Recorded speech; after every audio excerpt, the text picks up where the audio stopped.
ಬಾಗಲಕೋಟೆ ರಣಕಣದಲ್ಲಿ ಕೊನೆ ದಿನ poster war ನಡೀತಾ ಇದೆ. ಕಾಂಗ್ರೆಸ್ ದುರಾಡಳಿತ, ಇನ್ನು ಆರೋಪಗಳ ಚಾರ್ಜ್ ಶೀಟ್ ಕೂಡ ಕೇಳಿ ಬರ್ತಾ ಇದೆ.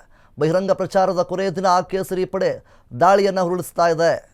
ಇನ್ನು ಮತದಾರರ ಸೆಳೆಯಲು ಕಾಂಗ್ರೆಸ್ ವಿರುದ್ಧ ಪೋಸ್ಟರ್ ವಾರ್ ನಡೀತಾ ಇದೆ. ಕೈ ಸರ್ಕಾರದ ನಿರ್ಲಕ್ಷ್ಯಗಳ ಪಟ್ಟಿ ಮಾಡಿದ ಕೇಸರಿ ಪಡೆ ಕೈ ವಿರುದ್ಧದ ಆರೋಪಗಳ ಚಾರ್ಜ್ ಶೀಟ್ ಬಿಡುಗಡೆಯಾಗ್ತಾ ಇದೆ. ಸಂಸದ ಗೋವಿಂದ ಕಾರಜೋಳ, ಮಾಜಿ ಸಚಿವ ನಿರಾಣಿ ಮತ್ತು ಬಿಜೆಪಿ ಅಭ್ಯರ್ಥಿ ವೀರಣ್ಣ ಚರಿತೆಮಠ ಸೇರಿ ಹಲವರು ಕೂಡ ಭಾಗಿಯಾಗಿದ್ದಾರೆ.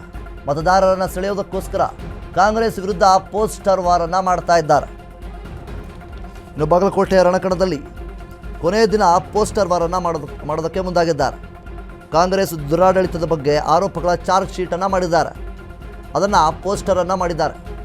ಬಹಿರಂಗ ಪ್ರಚಾರದ ಕೊನೆಯ ದಿನ ಇದಕ್ಕೋಸ್ಕರ ಕೇಸರಿ ಪಡೆ ಅವರದೇ ಆದಂತಹ ಒಂದು ದಾಳಿಯನ್ನು ಮಾಡ್ತಾ ಇದೆ. ಮತದಾರರನ್ನು ಸೆಳೆಯೋದಕ್ಕೋಸ್ಕರ ಕಾಂಗ್ರೆಸ್ ವಿರುದ್ಧವಾಗಿ ಪೋಸ್ಟರ್ ವಾರನ್ನು ಮಾಡ್ತಾ ಇದೆ. ಇಲ್ಲಿ ಬಿಜೆಪಿ ಕೈ ಸರ್ಕಾರದ ನಿರ್ಲಕ್ಷ್ಯಗಳ ಪಟ್ಟಿಗಳನ್ನು ಮಾಡಿಕೊಂಡಿದೆ. ಏನೇನೆಲ್ಲ ನಿರ್ಲಕ್ಷ್ಯಗಳನ್ನು ತೋರಿಸಿದ್ದಾರೆ, ಕೈ ವಿರುದ್ಧ ಆರೋಪಗಳ ಚಾರ್ಜ್ ಶೀಟನ್ನು ಬಿಡುಗಡೆ ಮಾಡಿದ್ದಾರೆ.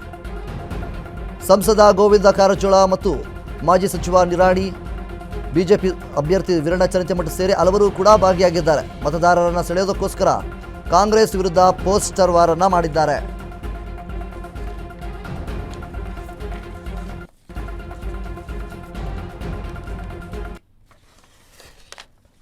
ಇನ್ನು ಕೈಪಡೆ ವಿರುದ್ಧ ಚಾರ್ಜ್ ಶೀಟ್ ಅಂದರೆ ಯಾವ ರೀತಿಯಾಗಿ ಪೋಸ್ಟರ್ ವಾರನ್ನು ಇವರು ಮಾಡ್ತಾ ಇದ್ದಾರೆ ಅಂದರೆ 3 ವರ್ಷದಿಂದ ಒಂದು ರಸ್ತೆ ಗುಂಡಿ ಕೂಡ ಮುಚ್ಚಿಲ್ಲ ಅನ್ನುವಂಥ ರೀತಿಯಲ್ಲಿ ಆರೋಪಗಳ ಒಂದು ಪಟ್ಟಿ ಅಂತ ಕೂಡ ಹೇಳ್ಬೋದು. ಎಲ್ಲ ಕಚೇರಿಗಳಲ್ಲಿ ಅವರದೇ ಆದಂತಹ ಒಂದಿಷ್ಟು ದುರಾಡಳಿತ ನಡೀತಾ ಇದೆ. ಶಿವಾಜಿ ಮೆರವಣಿಗೆ ವೇಳೆ ಕಲ್ಲು ತೂರಾಟ ಮಾಡಿರುವಂಥದ್ದು, 3 ವರ್ಷದಿಂದ ಒಂದು ರಸ್ತೆ ಗುಂಡಿ ಮುಚ್ಚಿಲ್ಲ ಅನ್ನುವಂಥ ರೀತಿಯಲ್ಲಿ ಆರೋಪಗಳನ್ನು ಸಿಗ್ತಾ ಮಾಡಿದ್ದಾರೆ. ಎಲ್ಲ ಕಚೇರಿಗಳಲ್ಲಿ ಕಮಿಷನ್ ಏಜೆಂಟ್ ಇಟ್ಟು ಲೂಟಿಯನ್ನು ಮಾಡ್ತಾ ಇದ್ದಾರೆ. ಅಭಿವೃದ್ಧಿ ಕೆಲಸಗಳೇ ಆಗಿಲ್ಲ. ಬಾಗಲಕೋಟೆ ಪಟ್ಟಣ ಅಭಿವೃದ್ಧಿ ಪ್ರಾಧಿಕಾರ ಹಣಗಳನ್ನು ಕೂಡ ಇಲ್ಲಿ ಗುಳಂ ಮಾಡಿದ್ದಾರೆ. ವರ್ಗಾವಣೆ ದಂಧೆಯಲ್ಲಿ ತೊಡಗಿರುವಂತಹ ಕಾಂಗ್ರೆಸ್ ಸರ್ಕಾರ ಇದು ಮತ್ತು ಅಭಿವೃದ್ಧಿ ಹೆಸರಲ್ಲಿ ಸುಳ್ಳು ಹೇಳಿ ಮತಗಳನ್ನು ಸೆಳೆಯುವಂಥಕ್ಕೆ ತಂತ್ರವನ್ನು ಮಾಡ್ತಾ ಇದೆ ಅಂತೇಳಿ ಈ ರೀತಿಯಾಗಿ ಕೈಪಡೆ ವಿರುದ್ಧವಾಗಿ ಚಾರ್ಜ್ ಶೀಟ್ ಅಂದರೆ ಪೋಸ್ಟರ್ ವಾರನ್ನು ಮಾಡಿದ್ದಾರೆ. 3 ವರ್ಷದಿಂದ ಒಂದೇ ಒಂದು ರಸ್ತೆ ಗುಂಡಿ ಕೂಡ ಮುಚ್ಚಿಲ್ಲ ಇವರು. ಎಲ್ಲ ಕಚೇರಿಗಳಲ್ಲಿ ಕಮಿಷನ್ ಏಜೆಂಟ್ ಇಟ್ಟು ಲೂಟಿಯನ್ನು ಮಾಡಿದ್ದಾರೆ ಅನ್ನುವಂಥ ನಿಟ್ಟಿನಲ್ಲಿ ಪೋಸ್ಟರ್ ವಾರನ್ನು ಮಾಡಿದ್ದಾರೆ. ಇನ್ನು ಶಿವಾಜಿ ಮೆರವಣಿಗೆ ವೇಳೆ ಕಲ್ಲು ತೂರಿದ್ದವರ ಬೆನ್ನಿಗೆ ನಿಂತಿರುವಂತಹ ಕಾಂಗ್ರೆಸ್ ಇದು. ಬಾಗಲಕೋಟೆ ಪಟ್ಟಣ ಅಭಿವೃದ್ಧಿ ಪ್ರಾಧಿಕಾರ ಹಣ ಗುಳುಮನ್ನು ಮಾಡಿದೆ. 3 ವರ್ಷದಿಂದ ಒಂದು ರಸ್ತೆ ಗುಂಡಿ ಮುಚ್ಚಿಲ್ಲ ಅನ್ನುವಂಥ ರೀತಿಯಲ್ಲಿ ಆರೋಪವನ್ನು ಕೂಡ ಮಾಡಿದ್ದಾರೆ. ಅದರ ಜೊತೆಗೆ ಪೋಸ್ಟರ್ ವಾರನ್ನು ಸಿಗುತ್ತಾ ಮಾಡಿದ್ದಾರೆ.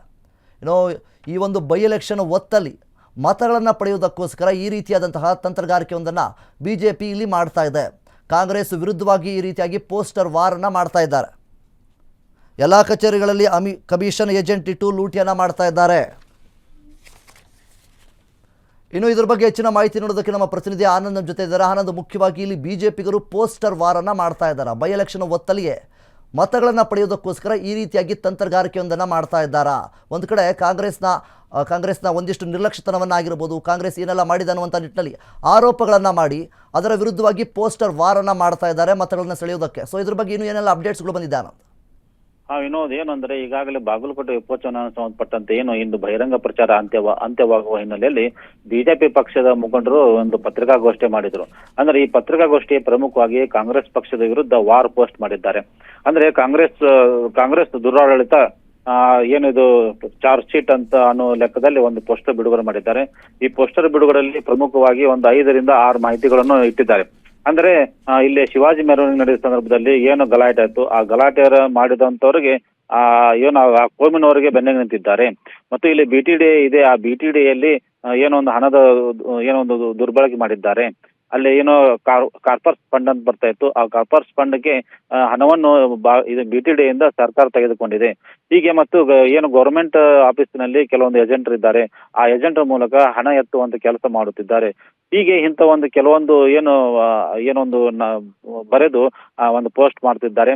ಇದು ಎಲ್ಲ ಕಡೆ ಒಂದು ಹಂಚುವಂತ ಕೆಲಸ ಮಾಡ್ತಿದ್ದಾರೆ. ಯಾಕಂದ್ರೆ ಈಗ ಚುನಾವಣೆ 9ನೇ ತಾರೀಕಿಗೆ ಒಂದು ಮತದಾನ ಇರುವ ಹಿನ್ನೆಲೆಯಲ್ಲಿ ಆ ಮತದಾನ ಪೂರ್ವವಾಗಿ ಈ ತರ ಒಂದು ಬಿಡುಗಡೆ ಮಾಡುವ ಮೂಲಕ ತಮ್ಮದೇ ಆದಂತ ಒಂದು ಏನು ಕಾರ್ಯತಂತ್ರ ಮಾಡುವ ಮೂಲಕ ಮತದಾರರನ್ನು ಸೆಳೆಯುವ ಪ್ರಯತ್ನ ಮಾಡಿದ್ದಾರೆ.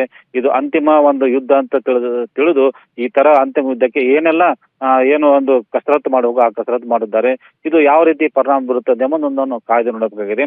ಮತ್ತು ಇನ್ನೊಂದು ಏನಂದ್ರೆ ಇದು ಪ್ರಮುಖವಾಗಿ ಏನು ಚಿತ್ರದುರ್ಗ ಸಂಸದರಾಗಿರುವಂತ ಗೋವಿಂದ ಕಾರಜೋಳ ಇದ್ರು, ಮಾಜಿ ಶಾಸಕ ಮತ್ತು ಸಚಿವರಾಗಿರುವಂತ ಮುರುಗೇಶ್ ನಿರಾಣಿ ಸೇರಿದಂತೆ ಕೆಲವು ಮುಖಂಡರು ಇದ್ರು ಮತ್ತು ಬಿಜೆಪಿ ಪಕ್ಷದ ಅಭ್ಯರ್ಥಿಯು ಸಹ ಇಲ್ಲಿದ್ರು. ಬಿಜೆಪಿ ಪಕ್ಷದ ಅಭ್ಯರ್ಥಿಯು ಸಹ ಒಂದು ಆರೋಪ ಮಾಡಿದ್ದಾರೆ. ಯಾಕಂದ್ರೆ ಈ ಕಾಂಗ್ರೆಸ್ ದುರಾಳದಿಂದಾಗಿ ಸಾಕಷ್ಟು ಜನತೆಗೆ ಬೇಸತ್ತು ಹೋಗಿದ್ದಾರೆ. ಈ ಹಿನ್ನೆಲೆಯಲ್ಲಿ ಇಂತಹ ಒಂದು ಪೋಸ್ಟ್ ನಾವು ಬಿಡುಗಡೆ ಮಾಡಿದ್ದೇವೆ. ಈ ಮೂಲಕ ಮತದಾರರು ಜಾಗೃತರಾಗಿ ಬಿಜೆಪಿ ಪಕ್ಷಕ್ಕೆ ಬೆಂಬಲಿಸಬೇಕೆಂದು ಮನವಿ ಮಾಡಿಕೊಂಡಿದ್ರು. ಈ ಮೂಲಕ ಬಿಜೆಪಿ ಒಂದು ತಂತ್ರಗಾರಿಕೆ ಏನೆಂಬುದನ್ನು ಏನು ಬಹಿರಂಗವಾಗಿದೆ ಅಂತ ಹೇಳ್ಬೋದು. Vinod. Okay, thank you Anand.